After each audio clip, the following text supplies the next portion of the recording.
So we may be 2 years out from the next presidential election, but speculation is already starting to grow over who might run in the 2020 race. Over the weekend, 4 prominent Democrats attended events in New Hampshire. The Granite State traditionally holds the first primary on the road to the White House. Now the Democrats' visits are fueling questions about whether they might be gearing up to run for their party's nomination. Joining us now from Concord, New Hampshire is Paul Steinhauser. He's a politics reporter for the Concord Monitor. Thanks a lot for joining us, Paul. So, who's been visiting your state this weekend, and what have they been up to? Yeah, we had, as you mentioned, we had 4 major contenders up here this weekend. Vlad, Anne-Marie, we've seen an onslaught of visits up here, unlike what we had 4 years ago when the prospect of a Hillary Clinton candidacy kept those early visits to a minimum.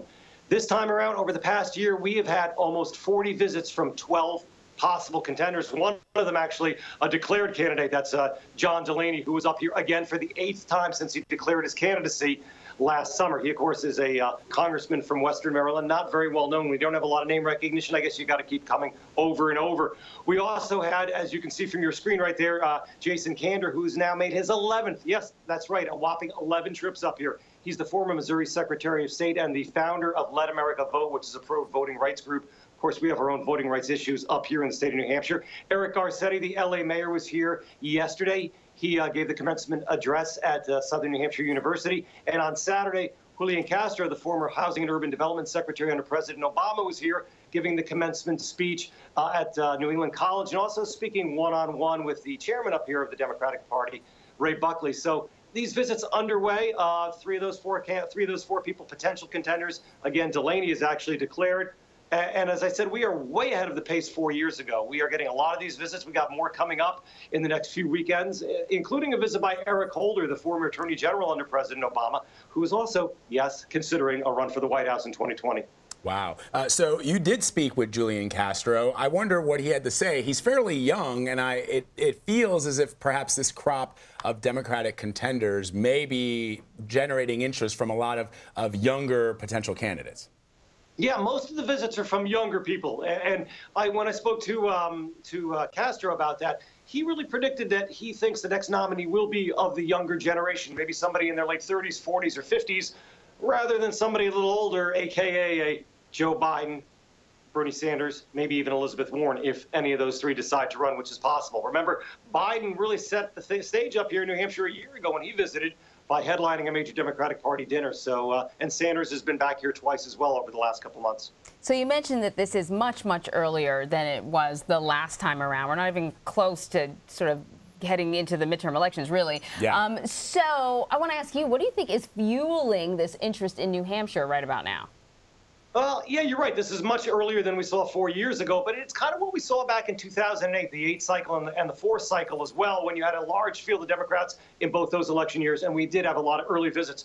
But what's fueling this? Well, that's, obviously the excitement and the energy among Democrats, both nationally and here in the state of New Hampshire, where Democrats have had some very good electoral success in special elections over the past year and in our new municipal elections last November. So Democrats in the state are energized. I think national Democrats realize that. They want to come up here. If you're considering a run for the White House, where else to go other than New Hampshire, Iowa, or South Carolina? Those are the states where you want to come early, make some friends, and maybe those visits, those early visits, will pay off and pay dividends next year when we're actually in the official race for the White House. Well, we know that it did pay off for President Trump, Paul, because he won the Republican presidential primary back in 2016. That's when things got real all of a sudden for President Trump and his campaign. He didn't win the state in the general election, obviously, but how good of a barometer and a predictor is winning those primaries in New Hampshire?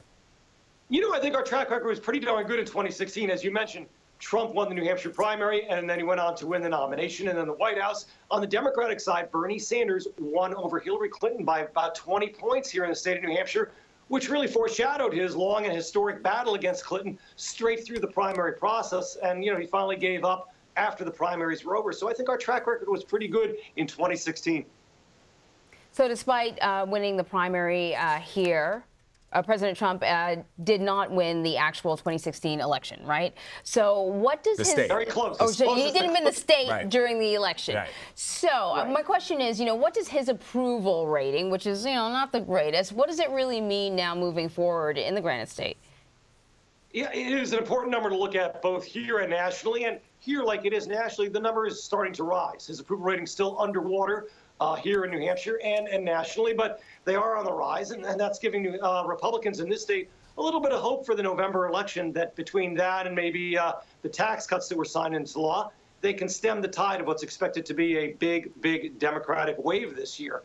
And we'll find out in November. Remember, this is also giving a chance to all these potential Democrats who may run for the White House. And we could have about 20 or 25 of them, Vlad and Anne-Marie, by the time this is all over. It's giving them the emphasis to come up here and make friends. And maybe come November, once the elections are over, the midterms are over, the real race for the White House begins. Yeah, Paul, I'm curious because you mentioned that the president's poll numbers are not that great in the state of New Hampshire. You've had a couple of Republicans that have visited. Jeff Flake has visited the state.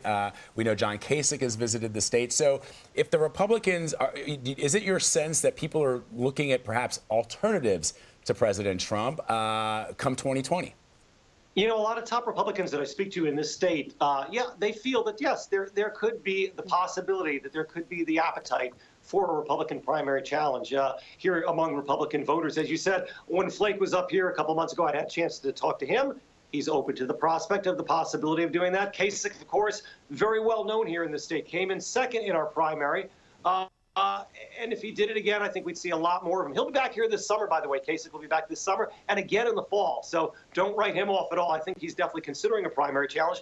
And guess what? Carly Fiorina, who is, of course, a presidential candidate on the Republican side in 2016 and is no big fan of Donald Trump. Guess where she's going to be Thursday? Right here in New Hampshire. She'll be headlining a major Republican Party dinner in the Rockingham County, which is one of our biggest counties. So, yeah, there's the possibility of a primary challenge, and I think there's an appetite from some Republicans in the state.